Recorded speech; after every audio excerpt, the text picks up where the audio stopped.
Hey everybody, welcome to the daily esports Call of Duty show. In this episode, we're going to be talking so much about coronavirus, its impact on the esports and competitive gaming industry. We're going to be giving you the latest information, the latest and greatest from everything to do with the casual game, influencers, drama, and so much more. And we'll also be discussing some of the fantastic sides and successes of Call of Duty and Warzone to date, along with the rumour mill is running absolutely hot, so we've got the latest for that on you too. DailyEsports.gg is the absolute best place to get your daily competitive and esports gaming news. But first, let's touch on the elephant in the room, something that's affecting all of our daily lives, not just gaming, which is coronavirus or COVID-19. Thanks to the online nature of gaming and esports, the Call of Duty League, like so many others throughout the world, have been able to make some pivots, but those pivots come with some problems. Call of Duty esports being what it is means that things are being able to pivot to the online realm. This means that all home series games and every single live event, not only for the players but the fans, have been cancelled. It's definitely fortunate that fans will still be able to consume a whole bunch of fantastic Call of Duty and esports content,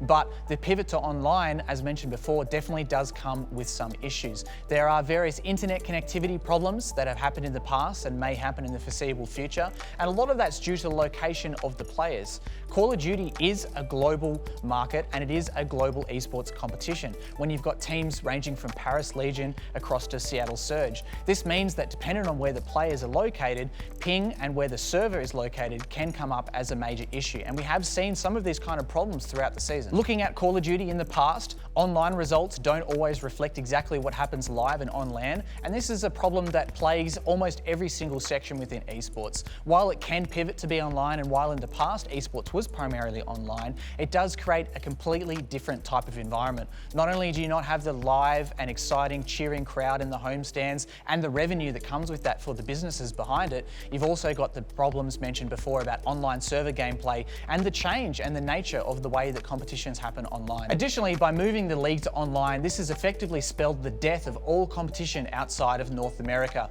and select European talent already based inside the United States. Teams are no longer able to travel around the world to compete as previously planned with the CDL, and especially this has affected the Challenger tier, which sits one league below. This has blocked out a lot of players from being able to prove their worth and test their skills to be able to hopefully upgrade and be selected into the next season of a professional CDL team. Of course, with all of the problems presented and the pivot that has happened, it has ultimately fallen on Activision's shoulders. It's up to you to decide whether they did a fantastic job, but with the global pandemic coronavirus shutting down sports, both online, physical, and digital throughout the world, it remains to be seen as to what else could have possibly happened. Looking at the wider Call of Duty title, coronavirus hasn't affected the release schedule as much as it has with other esports and casual gaming titles around the world. It has seen countless content additions, such as the map, Candor Hideout, and also the new Operation Talon, which has been added in recent weeks. It's really shown that the Call of Duty casual community and the wider game outside of esports hasn't missed a beat with the content schedule like we've seen with other games around the world.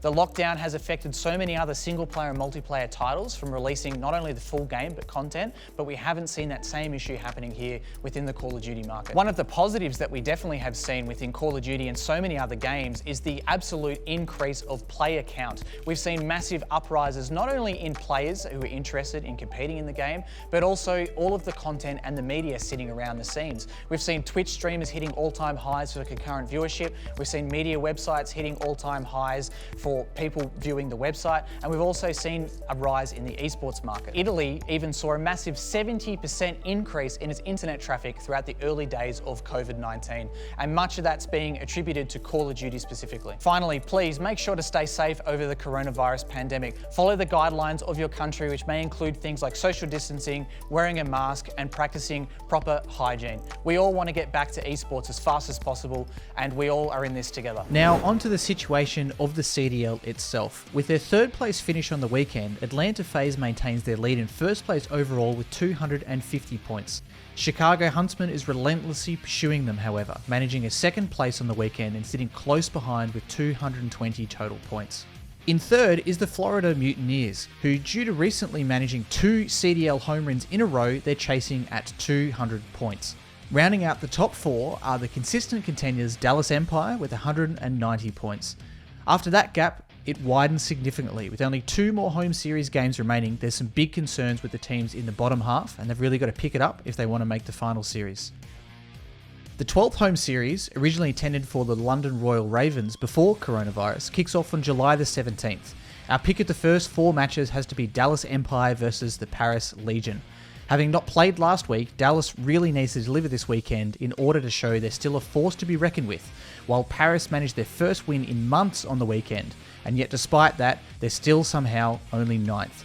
A good showing this weekend might be the difference between starting in the winners or the losers brackets at playoffs for Paris, and they're surely desperate to ride their return to form. In other news, who's excited for a new Call of Duty title? The famous leaker Okami has shocked the world by telling us that later this year we'll see a new title called Call of Duty Black Ops Cold War. But Okami does not sit alone. Eurogamer has also released an article saying that they confirm and agree, and it has been backed up by their own internal sources. The release later this year will mark the 5th installment in the Black Ops franchise. While we've seen all of the previous titles either go into the future or feature modern combat, it looks like Treyarch has decided to go back into history for this one. Many people consider the decision to release this in the Cold War period is an ode back to the Black Ops 1 title. It seems like an interesting parallel to the current Modern Warfare and its position as a soft reboot to the original Call of Duty 4, which was released over a decade ago. Additional leaks from YouTuber The Exclusive Ace has provided a much more detailed analysis, not just on the Cold War title, but the gameplay and mechanics underpinning it.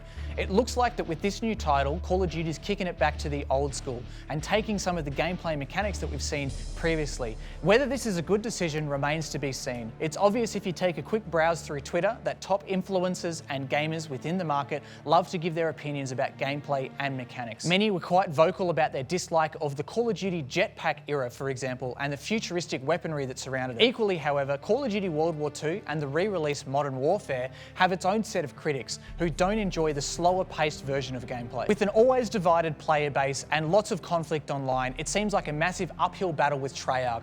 They do have a fantastic history of great releases within the space, so most consumers remain hopeful. In other news, Call of Duty Warzone released on March the 10th, and within the first 24 hours, there were 6 million players on the platform. That number increased to 10 million in just the first 10 days. Indeed, the game certainly has taken off in fantastic fashion, with players all around the world showing exactly what Call of Duty mixed with Battle Royale is made of. He's on the roof. I'm gonna try landing behind him, maybe. I'm getting shot at. Okay. Looking a little worse for wear. You're heading back to base. I killed my guy. Your team will want it back if they have the cash. All right. Chopper. Chopper dead. Chopper dead. Chopper dead. Yeah. Oh my God! Oh my. Okay, listen. Countless pro players, streamers and influencers have been hands-on with the game for quite some time. It's been performing particularly well across YouTube and Twitch, both with VOD content and streamed online. Some of the top influencers throughout the world have had great things to say about the title and their thoughts on it thus far. How do you like Warzone? It's fun. It's a game. I mean, it's COD, right? So it's as long as you like COD, you're gonna keep playing, right? Though in the recent few weeks, a few complaints have started to spring up, particularly surrounding the overpowered nature of custom loadouts and self-res, along with the infamous audio issues, especially with the incredibly loud plane ride at the beginning of the game. Ultimately, however, the main concern seemed to be over the long-term future of the game mode, with many players and streamers suggesting there needs to be a fast injection of new content in order to sustain interest. One of the ways that Warzone can maintain its relevance within the extremely busy Battle Royale market is with esports and gaming competitions. While it is still quite early days for Warzone as an esport, we've seen so many other battle royales come up and leave just as quickly. One of the most promising things is the third-party company support for this. We're seeing companies outside of Activision throw their money, throw their sponsors, and throw their time behind running some fantastic tournaments like we've mentioned just before. Not only did 100 Thieves throw 100 grand at a competition, but Code Green with 50 grand as well. And this is something that keeps Fortnite so relevant. All the time, there is so much content that's happening and so much for people to consume. It's early days, but it's looking positive. That's all we have time for today in this episode of the Daily Esports Call of Duty Show. I've been your host, Chris Mayo Smith. If you'd like to provide us with any feedback or follow us, please do so at Daily Esports GG across Facebook, Twitter and Instagram, and we would appreciate your feedback. Make sure you check out dailyesports.gg for all the latest and greatest gaming, competitive and esports news. We'll see you in the next one.